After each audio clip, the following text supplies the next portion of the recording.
Miniature Landscape Hobbies is proudly supported by these sponsors. Hi, Joe from Miniature Landscape Hobbies here, and look what I have. The new Dominion of the Dragon 2-player starter set for Dystopian Wars.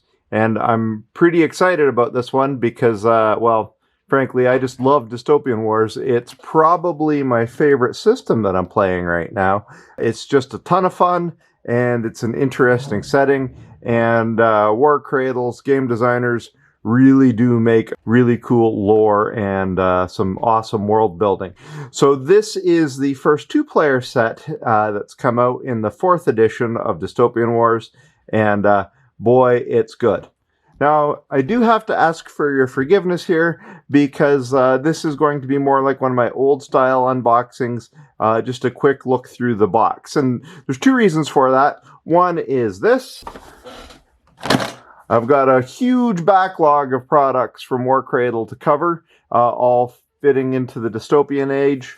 Valiant, their Choose Your Own Adventure or Fighting Fantasy style novel. I took this with me while I was on vacation last month. And boy, it was a lot of fun. And Armoured Clash, and a new Commonwealth Heavy Regiment. In fact, I need to get going on my Commonwealth to begin with because I want that to be my principal army for Armoured Clash. But we're here to look at Dominion of the Dragon, so let's get to it. So this is a big chunky box with a lot of stuff in it. How much stuff? Well, this much stuff. There is a lot of plastic in here. Okay, so sprues for the Crown, which is the British, sprues for the Empire, which is the coalition of Asian units or Asian countries. Enough rule books and templates, etc. for 2 players. Plus, on top of all that, we have the platforms and objectives set, and even some merchant ships. So there is a huge amount of stuff in here, and enough to get some really stellar fleets ready for both the Empire and the Crown. But that's enough talk. You probably want to rip into this. Let's take a closer look.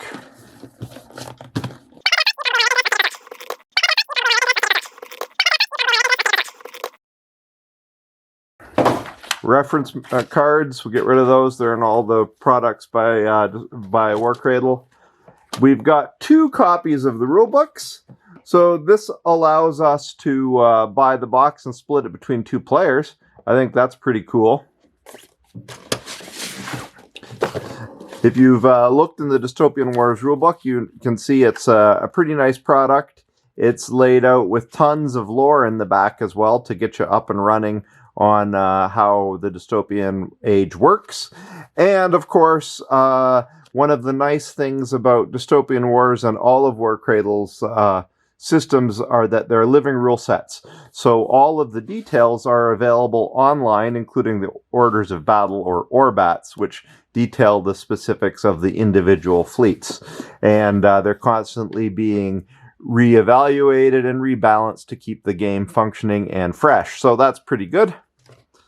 There's also a Dominion of the Dragon campaign booklet in here if you want to play the campaign associated with what's in the box. And there's some custom scenarios in here, more ship details, although you'll also get this in the orbats. All right, moving along here, we have 2 decks of the obligatory Victory and Valor cards. These allow for random effects in unique situations in the game and is one of the really cool components of how this system works.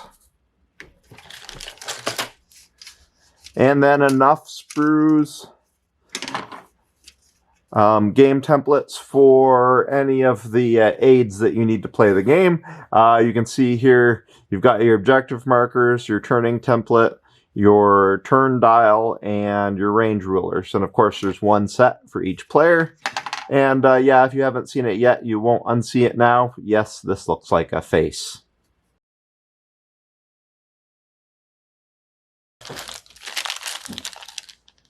Enough dice for both players. These are called action dice. And there's a bag for each player with plenty. Now, one thing about this game is you're going to need a lot of these, and every set, pretty well every set you get has more. So that's something to keep in mind, because it is possible to end up rolling 50 dice at a time in this system. And then also the critical hit dice.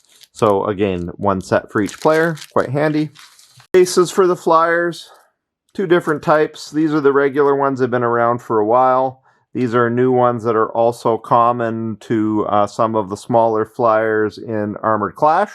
And these are these little squiggly plastic stands. And the bases they go on. Now, there's also something else pretty neat in here. 10, no less than 10 of these universal sprues. So these sprues have the heavy gun batteries, the light gun batteries, and the common generator types that are more or less common to every fleet in Dystopian Wars.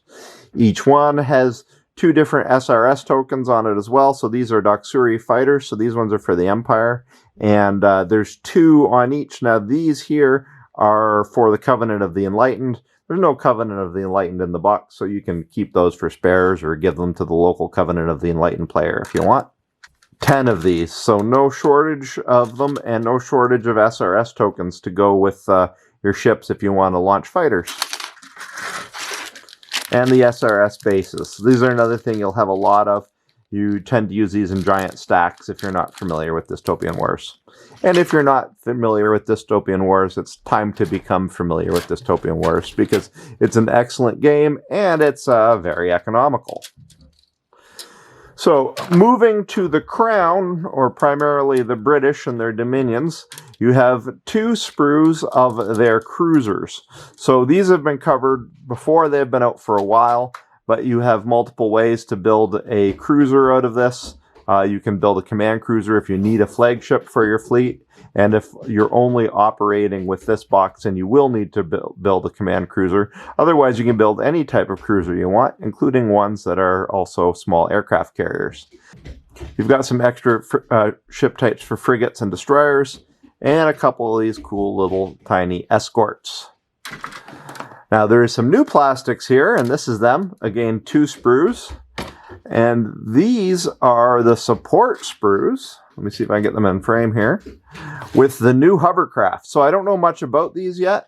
The stats are here. They're not printed in the Orbat, so I'll have to look in and see more about it.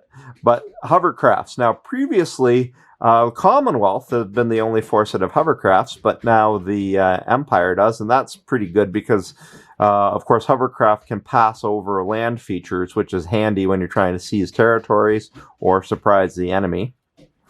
Then you have the Inuit scout plane and a whole pile of airborne escorts here. That's pretty neat. And if I'm not mistaken, there's a couple of new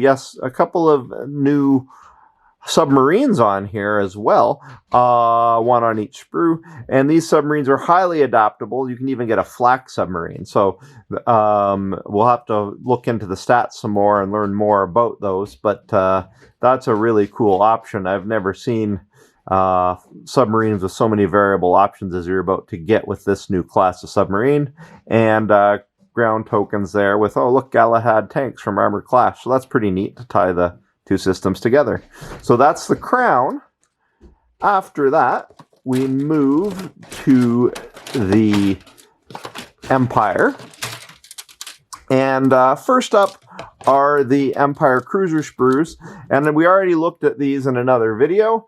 These are primarily Japanese ships. The Japanese ships are real brawlers, generally, but they do have a lot of options for customization for support to carry extra fighters, lay mines, etc. So one of the things about the Empire is that their ships, even within the same class, are extremely flexible in what they can do. And they have a lot of really cool and unique generator options, like the magma caster that can cause volcanoes, interphase generators so your ships can sail through things, and the Great Wall generator that helps you build line of sight shields around your fleets. So that's pretty cool. And of course, one of my very most favorite things about the Empire is this, the Cheetah Automata. You get these cool little escort tokens that look like robotic squids, and that's just plain cool. But the big deal are these two sprues here, the new plastics for the Empire. And what we've got is primarily either Korean or Japanese. And what you get is two Draconis Colossi, which can be set up as close combat variants or shooting variants. And I think there's a support variant as well. And then the Korean flying ships. I guess there's a Japanese version too. There's a Japanese version that lets you do boarding actions and attack with basically, I guess, like flying samurai. And then there's a support model and a gunnery model. Oh yeah, and one of the things that's kind of neat is the Draconis Colossus have Solex effects in their weapons, and usually the heat weapon features are only something the Alliance has got, but they have it now too. So that's an added, very cool mechanic that's available to the Empire, and I'm pretty sure specific to the Korean forces in general.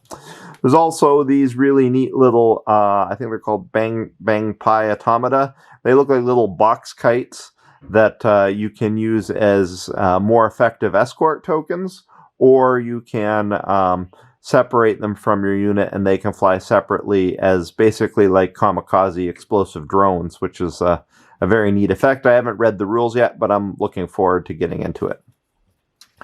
So you'd think maybe that was everything for the main factions, but it's not.